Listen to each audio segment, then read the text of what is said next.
দেখার কেউই নেই। দেখেন আমরা ছোটবেলায় যেরকম উঠানের ভিতরে ফ্যাক কাদা হয়ে গেলে ইট দিয়ে হাঁটতাম, সেম শহরের ভিতরে ইট দিয়ে হাঁটতেছে।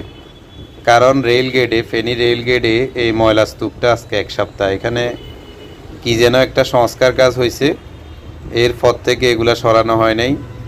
এই ময়লার স্তূপগুলা রয়ে গেছে, যানজট লেগেই থাকে। তাছাড়া বিভিন্ন ভ্যানগুলা এখানে বিভিন্ন ফলতলের ব্যবসা করে, তারাও এখানে অবস্থান করে। গাড়িগুলো আইসো স্লো করে, মানুষ হাঁটা চলা অনেকটা কষ্টকর পথচারীরা।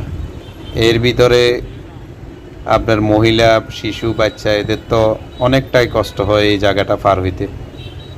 আপনি দেখেন এই যে হাঁটায় যাচ্ছে না, দেখেন এই যে এই বাম সাইডে দেখেন ইটগুলো আজকে এখানে ময়লা স্তূপ, ইট এগুলা কি যেন সংস্কার কাজ হয়েছে, এগুলো আজকে 1 সপ্তাহ দেখার কেউ নেই।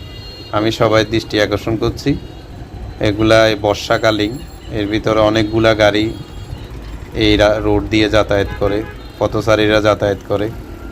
তো সবাই দৃষ্টি আকর্ষণ করছি যাতে করে ময়লাগুলো সরানো হয়। সবাই ভালো থাকবেন, সুস্থ থাকবেন। আসসালামু আলাইকুম।